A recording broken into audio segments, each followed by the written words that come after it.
My name's Tracy. I'm a certified trauma coach, and I teach people how to recover from trauma and abuse, regulate their nervous system, reclaim their authentic self, and if you're a parent, learn to parent from peace with a trauma history. So I want to talk to you all today about something that happened to me this morning. I've said it before, and there's no better way to teach someone how to regulate their nervous system and deal with trauma than to explain and share your own personal experiences. So when I was in a toxic relationship, there was numerous things that were used against me to make me feel ashamed, make me feel self-conscious, to make me feel small. And one of those was makeup. And I'm a very creative person. I've always viewed, doing your hair, doing your makeup as just another way to be creative and express yourself.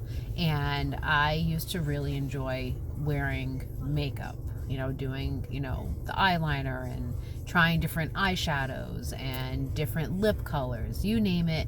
I like to experiment with it because I had fun with it. And when I was in the relationship I was in, I was usually compared to a clown.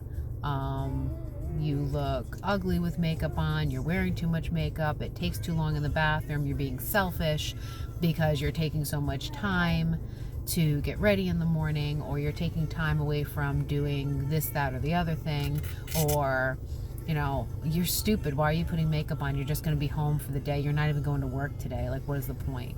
Or who are you looking nice for? You're just going to work. Why do you got to put all that makeup on? And it just became another hill for me to sacrifice myself on, to prove my loyalty and my dedication and my fidelity, because oftentimes it would result in me accommodating this person, because if they voiced concern about, well, are you going to work to look nice for somebody? Like, who are you trying to impress? What are you trying to look good for the guys you work with? I would stop wearing makeup to work because I wanted to prove to the person I was with that that wasn't the intention behind me wearing makeup, and I don't want that person to feel as if I'm trying to show off to other people. I convinced myself that I was wrong and that I was doing something that was offending this person, when in actuality, I wasn't doing anything wrong. I knew my intention. My intention wasn't to impress anyone, to show off to anyone, to get anybody's attention. I did my makeup for myself.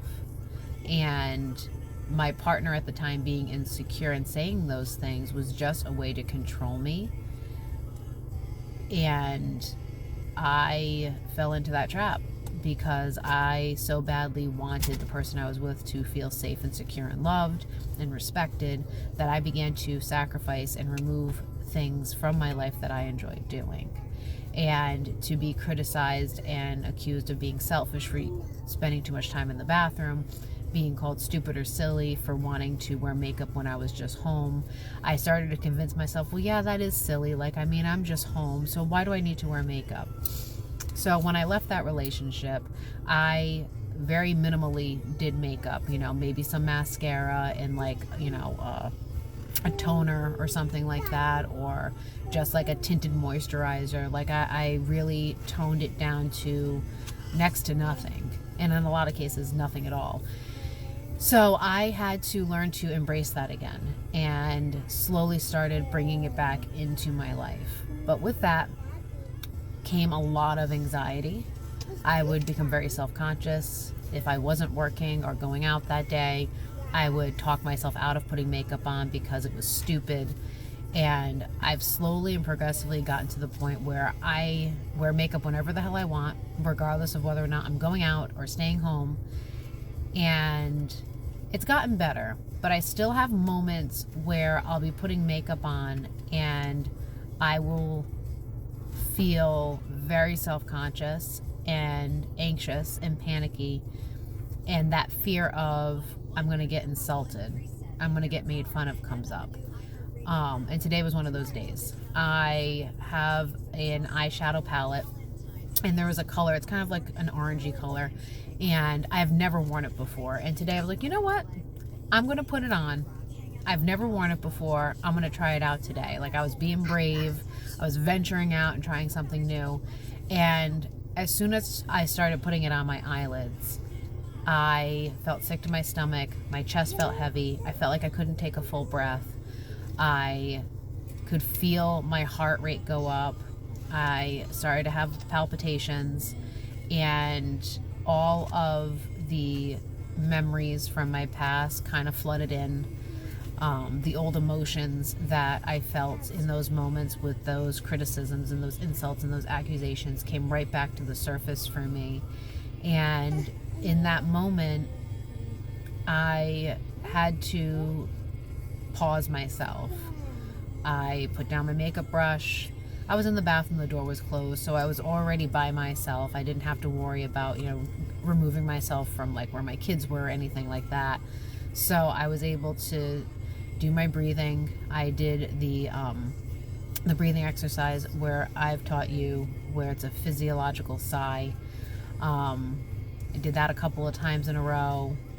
I grounded myself. I put my hands on the sink and I named 5 things I can see, 4 things I can touch, 3 things that I can hear, 2 things that I can smell, and I imagined a taste of a food that I find comforting. That's another grounding exercise that I've taught in my courses, and it's mentioned in my book as well. And after going through that, I was able to diffuse that activated energy and come back to the present moment and feel calmer. And I was able to really think through it. And there's always that instantaneous feeling of like, God damn, like this many years later, I still have moments like this. And it's easy to feel discouraged. It's easy to feel like I'm not healing or I'm not getting better. And that's not the case at all. It's part of healing. Like I said, you can't erase your memories. You can't go back and unlive the things you've lived. And even somebody who has been years into their healing journey, I educate people. I've written books. I coach people. I still have those moments where I have to regulate myself, bring myself back to the present moment, and I still have those feelings of failure. And I have to remind myself, like I remind all of you, it's not failing just because memories came up or an old pattern came back to the surface for a minute.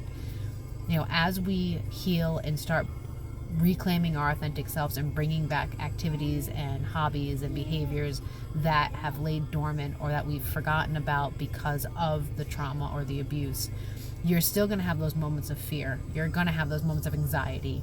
You're going to have moments where doing that new thing is going to elicit that anxiety or that fear. The important part is recognizing that you are not in that place anymore. You are not with your abuser.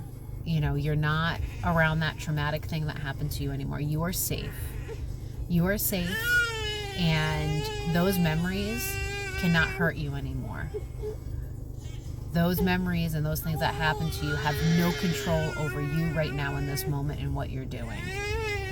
And being able to recognize that and regulate yourself and bring yourself back to the present moment and push through to continue doing what you're doing is so huge.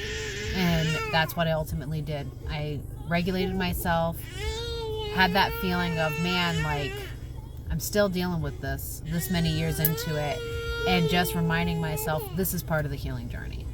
These things are going to happen. And recognizing that a moment like this 4 or 5 years ago, it would have wrecked my day. And right now in this moment, it killed 5 minutes of my time. And I was able to bring myself back to the moment. And I finished putting my makeup on, and I went about my day. And my husband told me I was beautiful, and all was right in the world, because I'm not with that person anymore who is going to break me down and make me feel small. That's it. That's all I got to say. I hope that helps somebody. As always, please follow, like, and share so we can share the support and education.